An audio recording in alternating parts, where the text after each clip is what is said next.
میں مبلغ بنوں سنتوں کا، خوب چرچا کروں سنتوں کا، ہو کرم بہر خاک مدینہ۔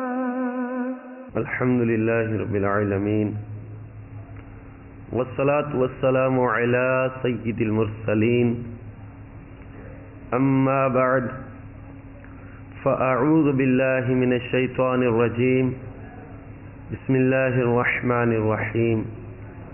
الصلاة والسلام علیک یا رسول اللہ وعلی آلک واصحابک یا حبیب اللہ۔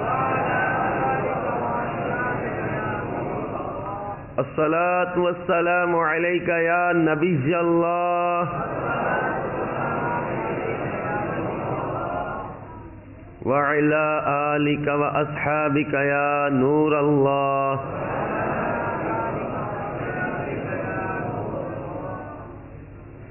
نویت سنت الاعتکاف۔ سرکار مدینہ راحت قلب و سینہ، صاحب معطر پسینہ، باعث نزول سکینہ، فیض گنجینہ، قرار قلب و سینہ، صلی اللہ تعالی علیہ وآلہ وسلم کا فرمان باقرینہ ہے۔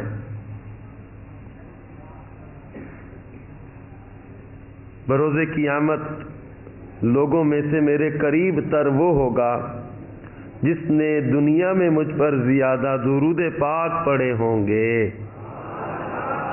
صلو علی الحبیب صلی اللہ تعالی علی محمد وعلی آلہ وصحبہ وبارک وسلم۔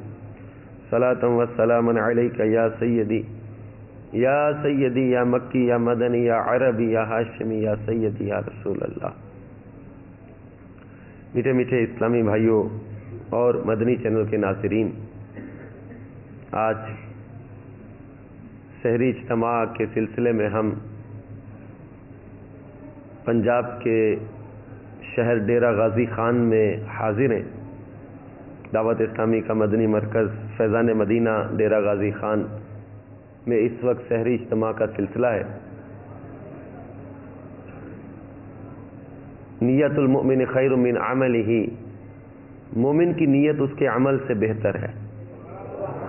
آئیے ثواب بڑھانے کے لیے کچھ اچھی اچھی نیتیں مزید کیے لیتے ہیں،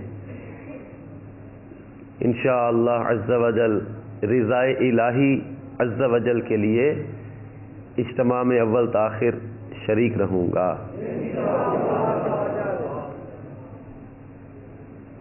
مسجد میں بیٹھنا ویسے ہی عبادت ہے، تو مسجد کے ادب و تعظیم کی نیت بھی کر لیتے ہیں کہ انشاءاللہ تعالی مسجد کا ادب بھی بجا لاؤں گا۔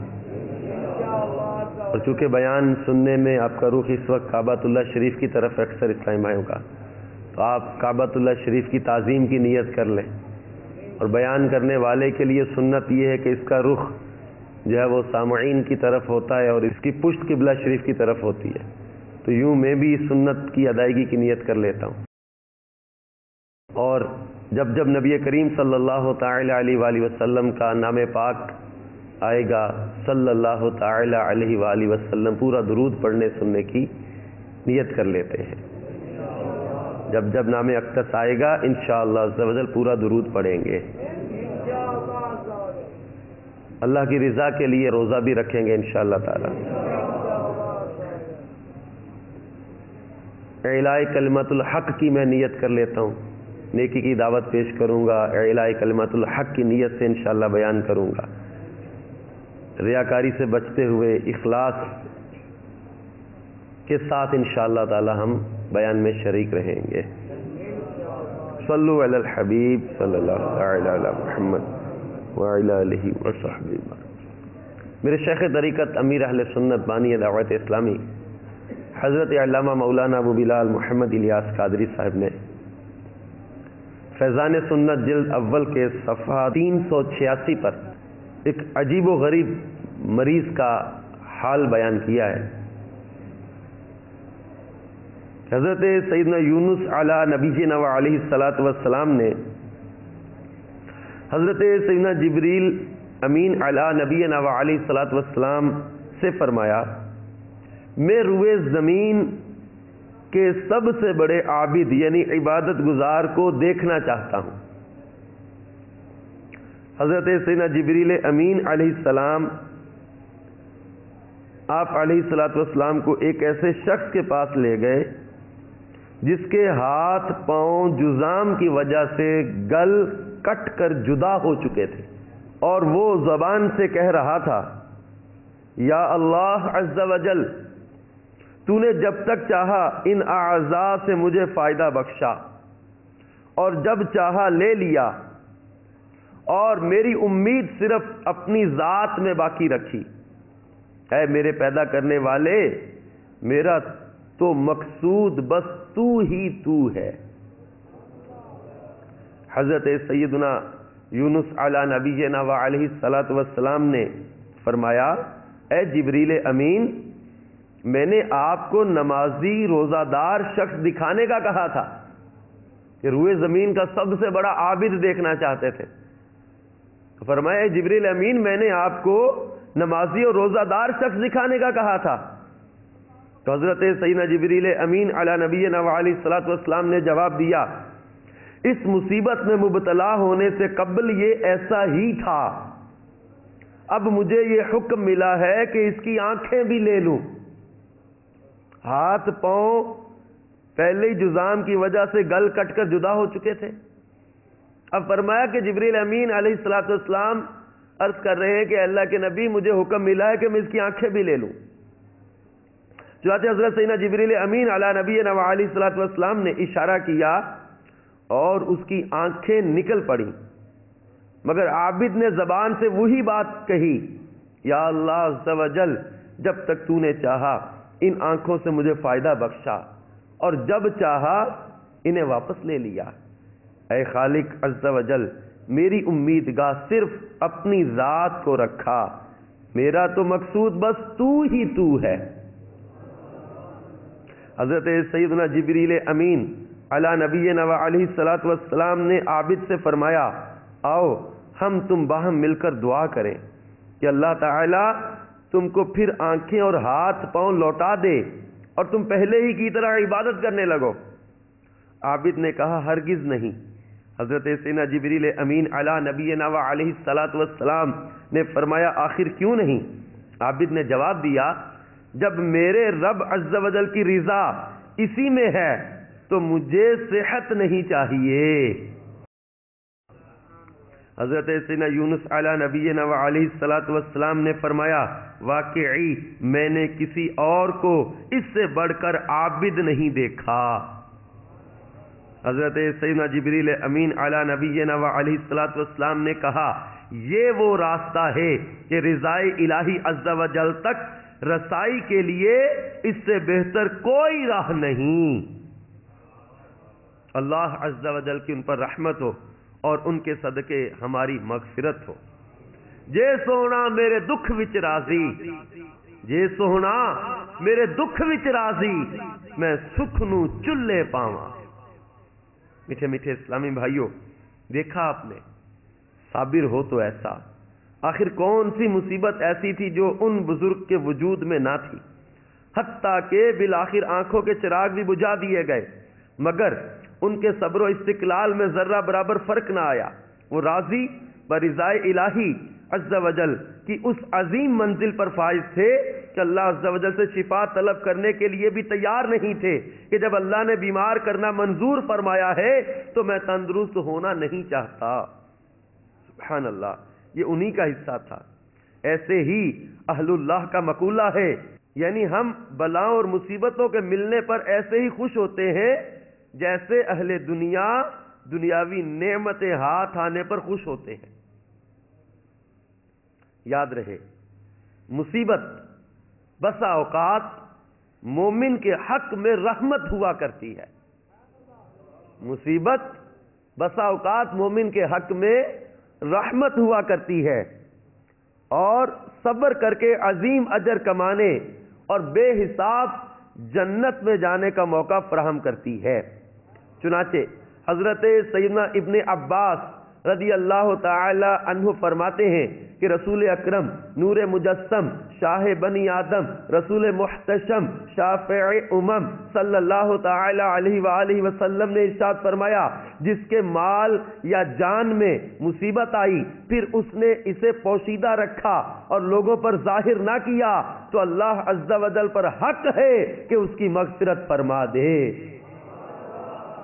ایک اور روایت میں ہے کہ مسلمان کو مرض، پریشانی، رنج، اذیت اور غم میں سے جو مصیبت پہنچتی ہے، یہاں تک کہ کانٹا بھی چبھتا ہے، تو اللہ عز و جل اسے اس کے گناہوں کا کفارہ بنا دیتا ہے۔ میٹھے اسلامی بھائیو، صحیح بخاری شریف کی اس حدیث پاک میں پیارے آقا صلی اللہ تعالی علیہ وآلہ وسلم نے مسلمان کے مرض، پریشانی، رنج، اذیت اور غم، ان میں سے جو بھی مصیبت فرمایا گیا کہ پہنچتی ہے، ان چیزوں کو بیان کیا کہ ان کے ذریعے جو بھی مصیبت مسلمان کو پہنچتی ہے، یہاں تک کہ کانٹا بھی چبھتا ہے، تو اللہ تعالیٰ اس کے گناہوں کا اسے کفارہ بنا دیتا ہے۔ تو مصیبت در حقیقت نعمت ہے اگر ہم اس پر صبر کا ذہن بنائیں، کیونکہ سرکار مدینہ راحت قلب و سینہ صلی اللہ تعالی علیہ وآلہ وسلم کے فرامین جب ہم پڑھتے ہیں، سنتے ہیں، بیماری پر، مصیبت پر صبر کر کے جو اجر ملتا ہے، اور پھر جب ان فضائل پر نظر ہوتی ہے تو پھر یہ بیماری، یہ تکلیف بہت کم لگتی ہے، کیونکہ یہ کچھ بھی نہیں ہے جو اس کے بدلے میں اجر ملنے والا ہے۔ لہذا قرآن مجید فرقان حمید میں اللہ تبارک و تعالی ایسے ہی نیک لوگوں کا ذکر کرتے ہوئے ارشاد فرماتا ہے، ترجمہ کنز الایمان، اور اے محبوب خوشی سنا دو ان تواضع والوں کو کہ جب اللہ کا ذکر ہوتا ہے ان کے دل ڈرنے لگتے ہیں، اور جو افتاد پڑے اس کے سہنے والے، کہ سورۃ البقرہ میں فرمایا وَبَشِّرِ الصَّابِرِينَ، اور خوشخبری سنائیے ان صبر والوں کو۔ سورہ احزاب میں اللہ تبارک و تعالی ارشاد فرماتا ہے، ترجمہ کنز الایمان، اور صبر والے اور صبر والیاں اور عاجزی کرنے والے اور عاجزی کرنے والیاں اور خیرات کرنے والے اور خیرات کرنے والیاں اور روزے والے اور روزے والیاں اور اپنی پارسائی نگاہ رکھنے والے اور نگاہ رکھنے والیاں اور اللہ کو بہت یاد کرنے والے اور یاد کرنے والیاں، ان سب کے لیے اللہ نے بخشش اور بڑا ثواب تیار کر رکھا ہے۔ بیٹھے بیٹھے اسلامی بھائیوں اور مدنی چینل کے ناظرین، قرآن پاک میں اللہ تبارک و تعالی نے جا بجا صبر کے فضائل بیان کیے، تو صبر کا اجر جو ہے اس کی طرف نظر رکھی جائے، کیونکہ سرکار مدینہ صلی اللہ تعالی علیہ وآلہ وسلم کا فرمان علی شان ہے، فرمایا کہ اللہ تعالیٰ نے کسی بندے کو صبر سے بہتر اور وسعت والی کوئی بھلائی عطا نہیں فرمائی، اور بیماری پر جو ثواب ہے اس کے بارے میں حدیث پاک میں پیارے آقا صلی اللہ تعالی علیہ وآلہ وسلم ارشاد فرماتے ہیں کہ جب مومن بیمار ہوتا ہے تو اللہ تعالیٰ اسے گناہوں سے ایسا پاک کر دیتا ہے جیسے بھٹی لوہے کے زنگ کو صاف کر دیتی ہے۔ اب مصیبتوں پر جو صبر کرنے کا اجر ہے، مصیبتوں اور بیماریوں کا جو ثواب ہے، اس کی طرف نظر کرے، انشاءاللہ تبارک و تعالی ہماری یہ مصیبت یا بیماری یا تکلیف ہمیں کم محسوس ہونے لگ جائے گی، جو اس کے بدلے عظیم اجر نصیب کیا جا رہا ہے۔ الترغیب و ترہیب میں ایک حدیث پاک ہے، حضرت سیدنا عبداللہ بن خبیب رضی اللہ تعالیٰ عنہ سے روایت ہے کہ تاجدار رسالت صلی اللہ تعالی علیہ وآلہ وسلم نے اپنے صحابہ کرام علیہم رضوان سے فرمایا کہ کیا تم پسند کرتے ہو کہ بیمار نہ پڑو؟ صحابہ کرام علیہم رضوان نے عرض کیا، اللہ کی قسم ہم عافیت کو ضرور پسند کرتے ہیں۔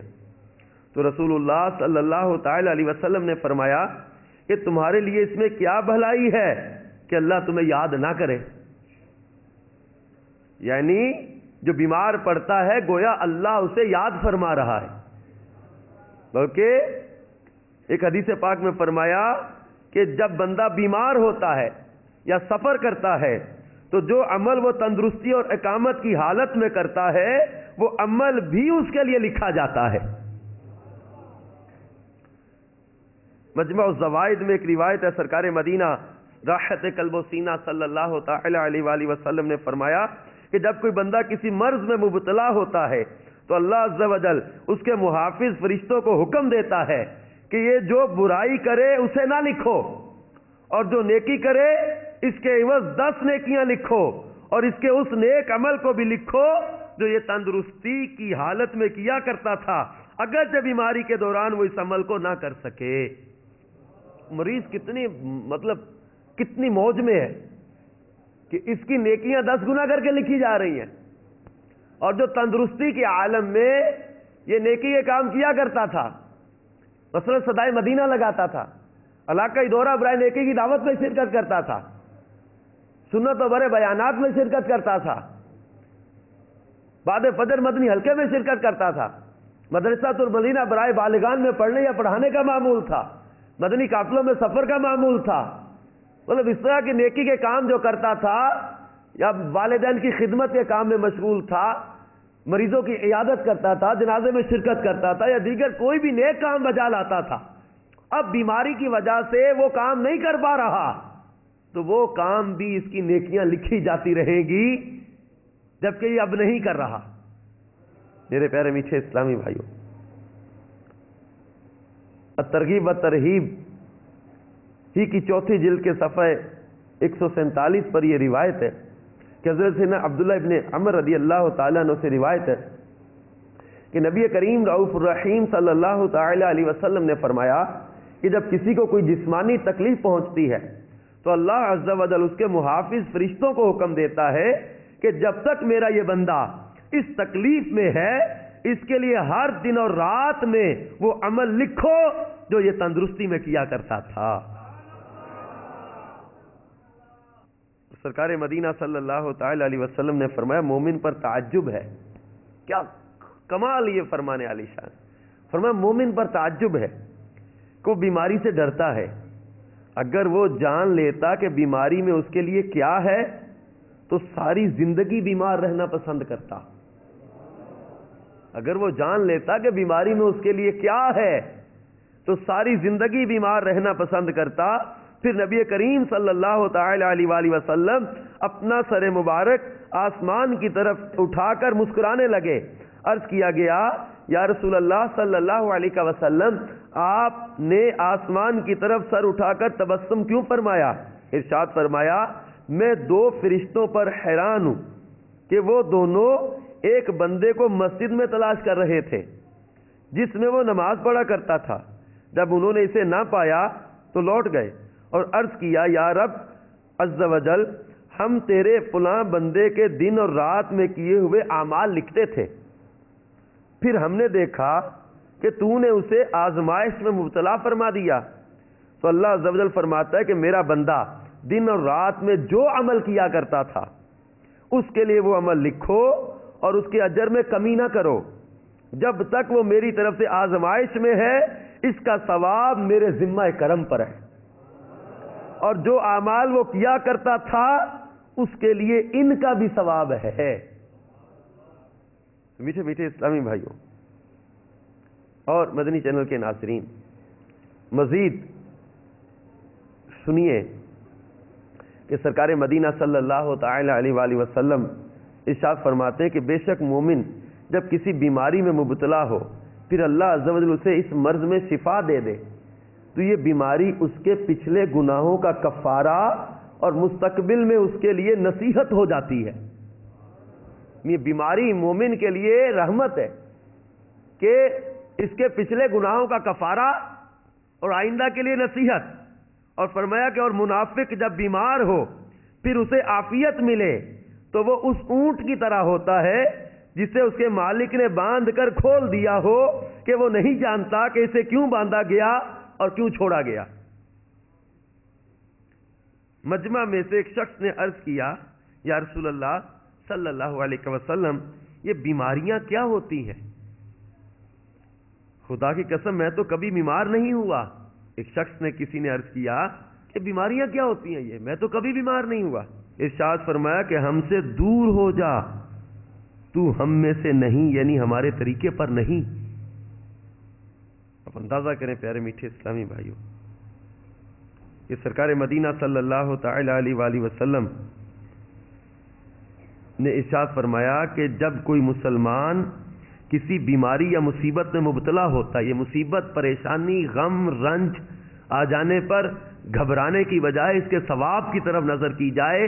اس حدیث پاک پر غور کریں جو صحیح مسلم شریف کی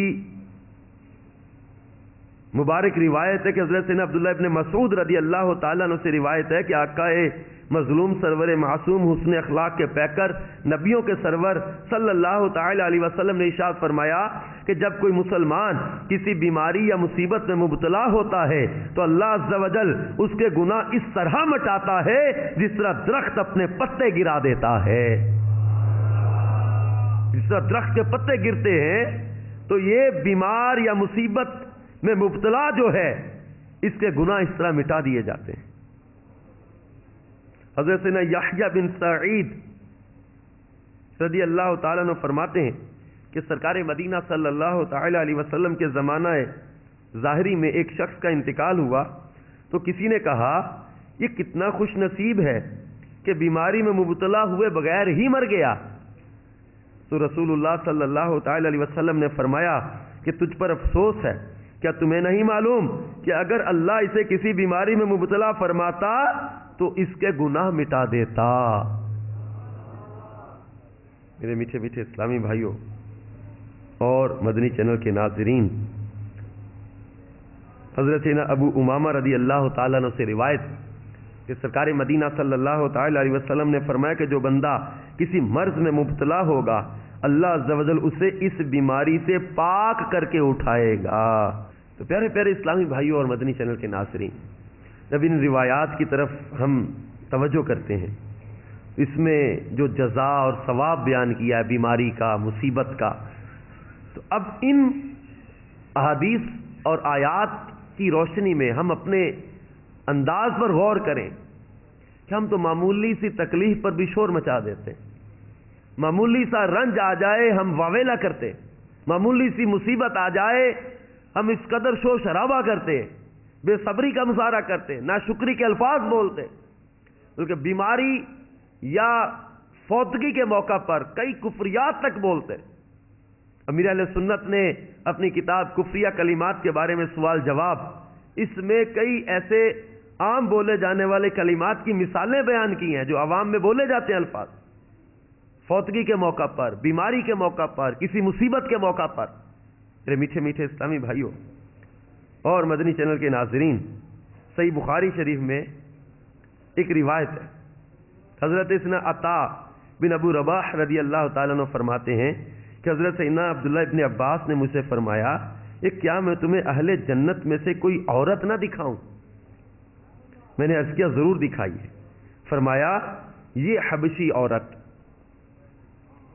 فرمایا جب یہ نبی کریم صلی اللہ تعالی علیہ وسلم کے پاس آئی تو اس نے عرض کیا یا رسول اللہ صلی اللہ علیہ وسلم، مجھے مرگی کا مرض ہے جس کی وجہ سے میرا ستر یعنی پردہ کھل جاتا ہے، لہذا آپ میرے لیے اللہ عز و جل سے دعا کیجیے. تو سرکار مدینہ صلی اللہ تعالی علیہ وسلم نے فرمایا اگر تم چاہو تو صبر کرو اور تمہارے لیے جنت ہے. اللہ اکبر. اگر تم چاہو تو صبر کرو، تمہارے لیے جنت ہے، اور اگر چاہو تو میں اللہ سے تمہارے لیے دعا کر دوں کہ وہ تجھے عافیت عطا کر دے. تو اس نے عرض کیا میں صبر کروں گی. جنت کا سودا ہو رہا ہے نا، وہ تو نہایت سستا سودا بیچ رہے ہیں جنت کا. اگر مطلب یہ اختیار دیا جا رہا ہے کہ اگر تو چاہے تو صبر کر لے جنت، اور اگر چاہے تو تیرے لیے دعا کر دوں. تو اس نے کہا کہ میں صبر کروں گی. پھر عرض کیا کہ میرا پردہ کھل جاتا ہے. مرگی کا وہ مرض تھا، آپ کو پتا ہے کہ وہ جب ایسی کیفیت ہوتی ہے تو پردہ ان کا کھل جاتا تھا. عرض کیا آقا میرا پردہ کھل جاتا ہے، اب یہ دعا کر دیجئے کہ میرا پردہ نہ کھلا کرے. بیماری اس کے بدلے جنت، یہ مجھے منظور ہے، یہ بیماری کا مجھے تکلیف یہ منظور ہے، لیکن میرا پردہ نہ کھلے، یہ دعا کر دیں۔ پھر سرکار صلی اللہ علیہ وسلم نے اس کے لیے دعا فرما دی۔ تو حضرت سیدنا عطا کو حضرت عبداللہ ابن عباس یہ کہہ کر فرما رہے کہ میں تمہیں جنتی عورت دکھاؤں، یہ حبشی عورت ہے جس نے سرکار مدینہ صلی اللہ تعالی علیہ وسلم کی بارگاہ میں اپنے مرض کی شکایت کی، تو اللہ کے محبوب علیہ الصلوۃ والسلام نے اسے صبر پر جنت کی بشارت دی تھی، تو اس نے صبر کو اختیار کیا اور اسی بیماری میں زندگی بسر کرنا گوارا کر لیا۔ میٹھے میٹھے اسلامی بھائیو، حضرت انس بن مالک رضی اللہ تعالیٰ عنہ فرماتے ہیں کہ سرکار مدینہ صلی اللہ تعالی علیہ وآلہ وسلم ایک درخت کے پاس تشریف لائے اور اسے ہلایا، یہاں تک کہ اس کے اتنے پتے گر گئے جتنے اللہ نے چاہے۔ پھر فرمایا مصیبتیں اور تکلیفیں میرے اس درخت کے پتوں کو گرانے سے بھی تیزی سے آدمی کے گناہوں کو گرا دیتی ہیں۔ بلکہ ایک حدیث پاک میں فرمایا کہ مصیبت اپنے صاحب کا چہرہ، یہ جو مصیبت آتی ہے، بیماری آتی ہے، تکلیف آتی ہے، اس پر گھبرائیں نہیں بلکہ ان حدیث مبارکہ پر غور کریں۔ ارشاد فرمایا کہ مصیبت اپنے صاحب کا چہرہ اس دن چمکائے گی جس دن چہرے سیاہ ہوں گے۔ ایک روایت میں کہ مسلمان کو تھکاوٹ، مرض، رنج اور غم میں سے جو مصیبت پہنچتی ہے اس کے گناہوں کا کفارہ بنا دیا جاتا ہے۔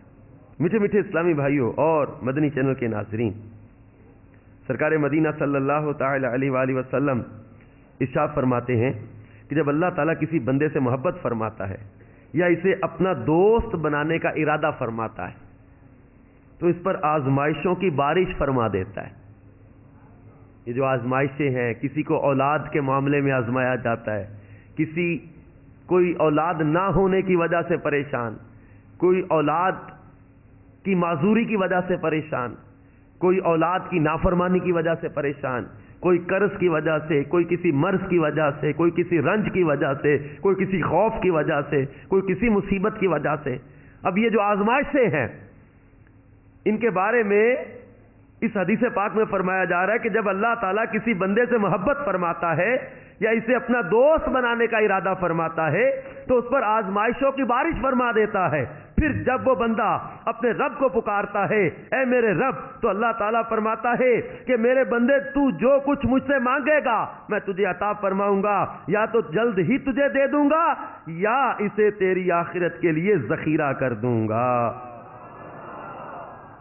کہ میٹھے میٹھے اسلامی بھائیوں اور مدنی چینل کے ناظرین، ترمذی شریف کی حدیث پاک میں تو اہل بلا کا وہ جزا، وہ اجر بیان کر دیا گیا کہ مصیبت زدہ لوگ قیامت کے دن کس مزے میں ہوں گے کہ سرکار مدینہ راحت قلب و سینہ صلی اللہ تعالی علیہ وسلم نے فرمایا قیامت کے دن جب مصیبت زدہ لوگوں کو ثواب دیا جائے گا تو دنیا میں عافیت کے ساتھ رہنے والے تمنا کریں گے کہ کاش ان کے جسموں کو کینچیوں سے کاٹ دیا جاتا۔ دنیا میں جنہیں کوئی تکلیف نہیں آتی، پریشانی نہیں آتی، آزمائش نہیں ہے، بڑی راحتوں میں، بڑی آسائشوں میں، بڑی لذتوں میں زندگی بسر کر رہے، لیکن جب یہ مصیبت زدہ لوگوں کا ثواب دیکھیں گے، جن کو اجر دیا جائے گا، جو ان کو اجر عطا کیا جائے گا، تو ان کا ثواب دیکھ کر یہ لوگ تمنا کریں گے کہ کاش ہم پر اتنی تکلیفیں آتی کہ ہمارے جسموں کو کینچیوں سے کاٹ دیا جاتا۔ کیوں؟ جب اہل مصیبت کو، اہل بلا کو بروز قیامت ثواب ملے گا، یہ تمنا کریں گے کاش دنیا میں ہم راحتوں میں نہ رہے ہوتے بلکہ ہمارے جسموں کو کینچیوں سے کاٹ دیا جاتا اور آج ہمیں آخرت کی جزا مل جاتی، ثواب مل جاتا۔ کیونکہ سرکار مدینہ راحت قلب و سینہ صلی اللہ تعالی علیہ وسلم نے ایک مقام پر ارشاد فرمایا کہ قیامت کے دن شہید کو لا کر حساب کے لیے کھڑا کر دیا جائے گا۔ اے میرے میٹھے پیارے اسلامی بھائیوں اور مدنی چینل کے ناظرین، اس حدیث پاک میں وہ پیارے آقا صلی اللہ تعالی علیہ وسلم نے مصیبت اور بیماری اور تکلیف پر صبر کا جو ثواب بیان کر دیا ہے، اس کے بعد کوئی بھی تکلیف دنیا کی کوئی معنی نہیں رکھتی اس ثواب کے آگے۔ سرکار مدینہ صلی اللہ تعالی علیہ وسلم نے فرمایا بروز قیامت شہید کو لا کر حساب کے لیے کھڑا کر دیا جائے گا، پھر صدقہ کرنے والوں کو لایا جائے گا اور حساب کے لیے روک دیا جائے گا، پھر مصیبت زدہ لوگوں کو لایا جائے گا اور ان کے لیے نہ تو میزان نصب کیا جائے گا اور نہ ہی اعمال نامہ نصب کیا جائے گا، پھر ان پر اجر نچھاور کیا جائے گا۔ تو وہاں موجود دنیا میں عافیت کے ساتھ رہنے والے لوگ اللہ کے دیے ہوئے اس ثواب کو دیکھ کر تمنا کریں گے کہ کاش دنیا میں ان کے جسم کینچیوں سے کاٹ دیے جاتے۔ یعنی شہید حساب کے لیے کھڑا، صدقہ دینے والا حساب کے لیے روک دیا گیا، لیکن مصیبت زدہ لوگ ان کے نہ اعمال تلے جائیں نہ ان کے لیے میزان نصب کیا جائے، بلکہ ان پر اجر نچھاور کیا جائے گا، اجر ان پر نچھاور کیا جائے گا۔ یعنی ان کو جو ہے وہ اللہ تبارک و تعالی اس قدر نوازے گا اہل بلا کو کہ وہ لوگ جو دنیا میں عافیت کے ساتھ رہے یہ تمنا کریں گے کہ کاش دنیا میں ان کے جسم کینچیوں سے کاٹ دیے جاتے۔ اور میٹھے میٹھے اسلامی بھائیوں، ہم مسئلہ یہ ہے کہ ہم لوگ اپنی بیماری، قرض، مرض، تکلیف، آزمائش، اس مصیبت کو بے صبری کر کے اس کا ثواب ضائع کر بیٹھتے ہیں۔ جیسا کہ ابن ماجہ شریف کی حدیث پاک میں ہے کہ حضرت سیدنا انس رضی اللہ تعالیٰ عنہ سے روایت ہے کہ سرکار مدینہ صلی اللہ تعالی علیہ وسلم نے فرمایا بے شک زیادہ اجر سخت آزمائش پر ہی ہے، اور اللہ عز و جل جب کسی قوم سے محبت کرتا ہے تو انہیں آزمائش میں مبتلا کر دیتا ہے، تو جو اس کی قضا پر راضی ہو اس کے لیے رضا ہے اور جو ناراض ہو اس کے لیے ناراضگی ہے۔ بلکہ ایک روایت میں فرمایا جب اللہ کسی سے محبت فرماتا ہے تو اسے آزمائش میں مبتلا فرماتا ہے، لہذا جو صبر کرے اس کے لیے صبر ہے، اور جو چیخے چلائے یعنی بے صبری کرے اس کے لیے چیخنا ہی ہے۔ چیخے چلائے اس کے لیے ثواب نہیں نا، بے صبری کرنے والے کا ثواب ضائع۔ اب کسی بھی قسم کی کوئی تکلیف آ گئی، مصیبت آ گئی، اب اس پر اگر صبر کرے تو یہ ثواب، یہ اجر جو فضیلتیں بیان کی جا رہی ہیں وہ، اور اگر بے صبری کرے تو جو صبر پر ثواب ملنا تھا وہ ثواب بھی ضائع ہو گیا، اور تکلیف بے صبری کرنے سے ختم ہوتی نہیں۔ بس اب سر درد ہے، کچھ چیختا رہے، چلاتا رہے، شور مچاتا رہے، کیا شور مچانے سے سر درد ٹھیک ہو جائے گا؟ کسی کے جسم پر کوئی پھوڑا نکل آیا، یہ شور مچاتا رہے، بے صبری کرتا رہے، عجیب عجیب قسم کے جملے بولتا رہے جو عام طور پر لوگ بولتے ہیں کہ مجھے مصیبت کیوں آ گئی، میرے اوپر ہی کوئی تکلیفیں کیوں آتی ہیں، اللہ ہمیں کیوں سختیاں دیتا ہے، ہم پر ہی کیوں مصیبتیں آتی ہیں۔ تو اس طرح کے بعض اوقات جملے بے صبری کے لوگ بولتے ہیں۔ کیا اس طرح بولنے سے اس کا یہ پھوڑا ٹھیک ہو جائے گا، یہ زخم ٹھیک ہو جائے گا؟ اور اگر یہ صبر کرے تو اس صبر پر جو ثواب ہے اس کی طرف نظر کرے، تو جو صبر کرے اس کے لیے صبر ہے، اور جو چیخے چلائے بے صبری کرے اس کے لیے چیخنا چلانا ہی۔ تو میٹھے میٹھے اسلامی بھائیوں، اب کوئی بھی کسی قسم کی تکلیف آئے تو اس پر صبر کرنے کے لیے اپنا ذہن بنانا ہے۔ ذہن بنانے میں ایک چیز جو اہم ترین ہے، امام غزالی رحمۃ اللہ علیہ نے اس کو بیان کیا ہے کہ یہ ذہن بنا لے کہ مجھ پر جو بھی تکلیف آئی ہے اس سے بڑی تکلیف بھی دنیا میں موجود ہے، اور مجھ پر تو کم ہی تکلیف آئی ہے۔ اگر وہ شکر کرنا چاہے تو اس کیفیت میں کر سکتا ہے کہ مجھ پر تو چھوٹی تکلیف آئی ہے، بڑی تکلیف تو نہیں آئی۔ اور بعض اوقات جو بھی مصیبت، پریشانی یا غم آتا ہے یہ کسی بڑی مصیبت سے بچا لیتا ہے۔ اس طرح ذہن بنائیں اپنا کہ مجھ پر جو تکلیف آئی یہ مجھے اس تکلیف کے ذریعے کسی بڑی مصیبت اور آفت سے بچا لیا گیا۔ جیسا کہ تبلیغ قرآن و سنت کے عالمگیر غیر سیاسی تحریک دعوت اسلامی کے اشاعتی ادارے مکتبۃ المدینہ کی مطبوعہ کتاب عیون الحکایات کے صفحہ 175 پر یہ بڑی پیاری حکایت لکھی ہے حضرت سیدنا سعید ابن مسیب رضی اللہ تعالیٰ عنہ فرماتے ہیں ایک مرتبہ حضرت سیدنا لقمان حکیم نے اپنے بیٹے کو نصیحت کرتے ہوئے فرمایا کہ اے میرے پیارے بیٹے، جب بھی تجھے کوئی مصیبت پہنچے تو اسے اپنے حق میں بہتر جان۔ اب یہ بڑا اہم مدنی پھول ہے۔ حکیم لقمان اپنے بیٹے سے فرما رہے جب بھی تجھے کوئی مصیبت پہنچے تو اسے اپنے حق میں بہتر جان، اور یہ بات دل میں بٹھا لے کہ میرے لیے اسی میں بھلائی ہے۔ اگرچہ بظاہر وہ مصیبت ہی نظر آ رہی ہے، لیکن حقیقت یہ ہے کہ وہ تیرے حق میں بہتر ہوگی۔ یہ سن کر آپ کے بیٹے نے کہا جو کچھ آپ نے فرمایا میں نے اس کو سن لیا اور اس کا مطلب بھی سمجھ لیا، لیکن یہ بات میرے بس میں نہیں کہ میں ہر مصیبت کو اپنے لیے بہتر سمجھوں۔ میرا یقین ابھی اتنا پختہ نہیں ہوا میں مصیبت آئی ہے اور تکلیف کو اپنے لیے بہتر سمجھوں۔ جب حکیم لقمان نے اپنے بیٹے کی یہ بات سنی تو فرمایا اے میرے بیٹے، اللہ عز و جل نے دنیا میں وقتاً فوقتاً انبیاء کرام علیہم الصلاۃ والسلام مبعوث فرمائے، اور ہمارے زمانے میں بھی اللہ نے نبی مبعوث فرمایا ہے۔ آؤ ہم اس نبی کی صحبت بابرکت میں فیضیاب ہونے چلتے ہیں، ان کی باتیں سن کر تیرے یقین کو تقویت حاصل ہو جائے گی۔ آپ کا بیٹا اللہ کے نبی کی بارگاہ میں حاضر ہونے کے لیے تیار ہو گیا۔ چنانچہ ان دونوں نے اپنا سامان سفر تیار کیا اور خچروں پر سوار ہو کر اپنی منزل کی طرف روانہ ہو گئے۔ کئی دن رات انہوں نے سفر جاری رکھا۔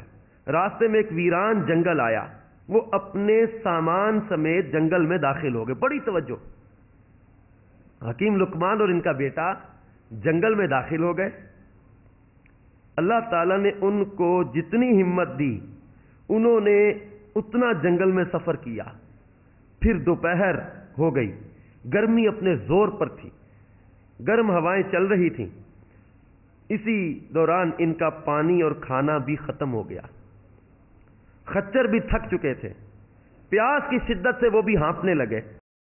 یہ دیکھ کر حضرت لقمان رحمت اللہ علیہ اور آپ کا بیٹا خچروں سے نیچے اتر آئے، پیدل چلنے لگے۔ چلتے چلتے حضرت سیدنا لقمان رحمت اللہ علیہ کو بہت دور ایک سایہ اور دھواں سا نظر آیا۔ آپ نے گمان کیا کہ وہاں شاید کوئی آبادی ہے اور یہ کسی درخت وغیرہ کا سایہ ہے۔ چنانچہ آپ رحمت اللہ تعالی علیہ اس کی طرف چلنے لگے۔ راستے میں آپ کے بیٹے کو ٹھوکر لگی۔ اب یہاں جو بات ہم یہاں پر گفتگو کر رہے ہیں اس کا آغاز ہو رہا ہے۔ راستے میں آپ کے بیٹے کو ٹھوکر لگی، اس کے پاؤں میں ایک ہڈی اس طرح گھسی کہ وہ پاؤں کے تلوے سے پار ہو کر ظاہر قدم تک نکل آئی۔ پاؤں کے نیچے سے وہ ہڈی داخل ہو کے اوپر تک نکل آئی۔ آپ کا بیٹا درد کی شدت سے بے ہوش ہو کر زمین پر گر گیا۔ آپ نے اسے اپنے سینے سے چمٹا لیا، پیار کیا، پھر اپنے دانتوں سے ہڈی نکالنے لگے۔ کافی مشقت کے بعد بالآخر وہ ہڈی نکل گئی۔ بیٹے کی یہ حالت دیکھ کر آپ شفقت پدرانہ کی وجہ سے رونے لگے۔ آپ کے بیٹے پر شدید تکلیف تھی، آپ رونے لگے۔ آپ نے اپنے امامے سے کچھ کپڑا پھاڑا، اسے زخم پر باندھ دیا۔ حضرت لقمان رحمت اللہ علیہ کی آنکھوں سے بہنے والے آنسو جب ان کے بیٹے کے چہرے پر گرے تو اسے ہوش آ گیا۔ جب اس نے دیکھا کہ میرے والد رو رہے ہیں تو کہنے لگا اے ابا جان، آپ تو مجھ سے فرما رہے تھے کہ ہر مصیبت میں بھلائی ہے، لیکن اب میری اس مصیبت کو دیکھ کر آپ کیوں رونے لگے؟ اور یہ مصیبت میرے حق میں بہتر کس طرح ہو سکتی ہے؟ آپ کہتے ہیں کہ ہر مصیبت بہتر ہوتی ہے، یہ گمان کر لے، یہ ذہن بنا لے کہ ہر مصیبت میرے حق میں بہتر ہے۔ اب یہ مصیبت میرے حق میں کیسے بہتر ہے؟ حالانکہ ہماری کھانے پینے کی تمام چیزیں ختم ہو چکی، ہم یہاں اس ویران جنگل میں تنہا رہ گئے۔ اگر آپ مجھے یہیں چھوڑ کر چلے جائیں گے تو آپ کو میری اس مصیبت کی وجہ سے بہت رنج و غم لاحق رہے گا، اور اگر آپ یہیں میرے ساتھ رہیں گے تو ہم دونوں یہاں اس ویرانے میں بھوکے پیاسے مر جائیں گے۔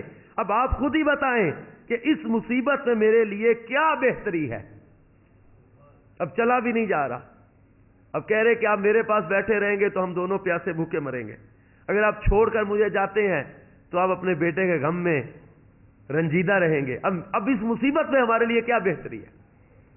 بیٹے کی یہ باتیں سن کر حضرت سیدنا حکیم لقمان رحمۃ اللہ علیہ نے فرمایا، اے میرے بیٹے، میرا رونا اس وجہ سے تھا کہ میں ایک باپ ہوں، اور باپ کا اپنی اولاد کے دکھ درد کی وجہ سے غمگین ہو جانا ایک فطری عمل ہے. باقی رہی یہ بات کہ اس مصیبت میں تمہارے لیے کیا بھلائی ہے، تو ہو سکتا ہے کہ اس چھوٹی مصیبت میں تجھے مبتلا کر کے تجھ سے کوئی بہت بڑی مصیبت دور کر دی گئی ہو، اور یہ مصیبت اس مصیبت کے مقابلے میں چھوٹی ہو جو تجھ سے دور کر دی گئی ہے. آپ کا بیٹا خاموش ہو گیا. پھر حضرت لقمان رحمت اللہ تعالی علیہ نے سامنے نظر کی، اب وہاں نہ دھواں تھا نہ ہی سایہ.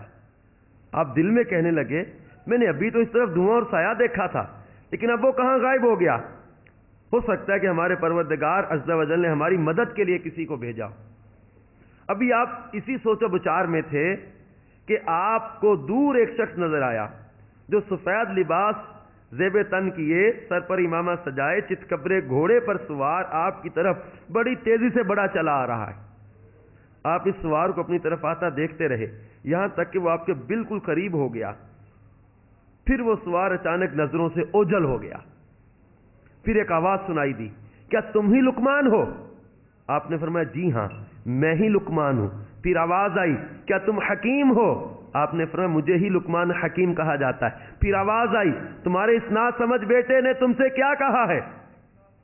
حضرت سیدنا لقمان نے فرمایا، اے اللہ کے بندے تو کون ہے؟ ہمیں صرف تیری آواز سنائی دے رہی ہے اور تو خود نظر نہیں آ رہا. پھر آواز آئی، میں جبرائیل علیہ السلام ہوں اور مجھے صرف انبیاء کرام اور مقرب فرشتے ہی دیکھ سکتے ہیں، اس وجہ سے میں تجھے نظر نہیں آ رہا. سنو، میرے رب نے مجھے حکم دیا ہے کہ میں فلاں شہر اور اس کے آس پاس کے لوگوں کو زمین میں دھسا دوں.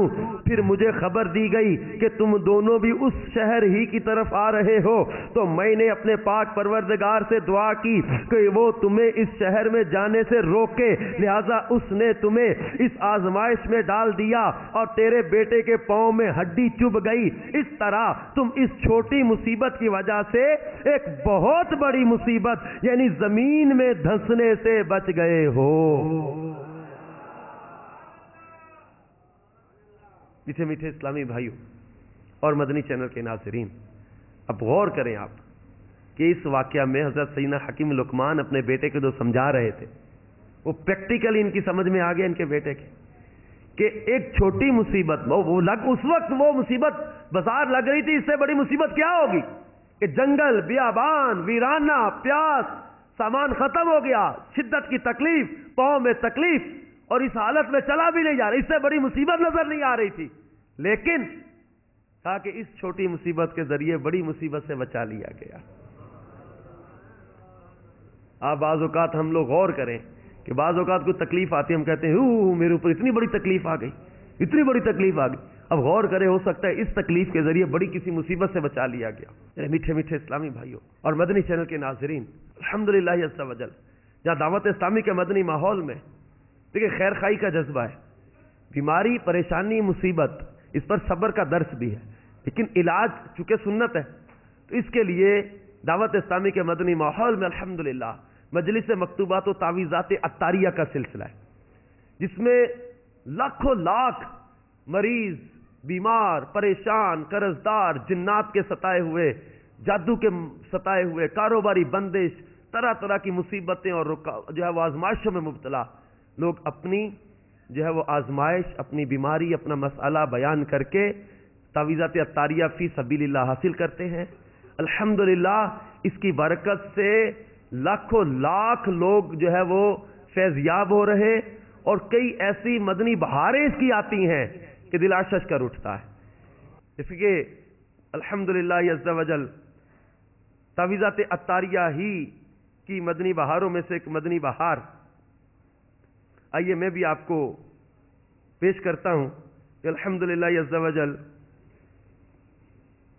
دعوت اسلامی کے مدنی ماحول کی برکتوں کے کیا کہنے کہ مرکز الاولیاء لاہور کے ایک اسلامی بھائی نے جو روزگار کے سلسلہ میں باب المدینہ کراچی میں مقیم ہے، حلفیہ بیان لکھ کر دیا کہ جس کا لب لباب یہ ہے کہ میں شام کم و بیش 5 بجے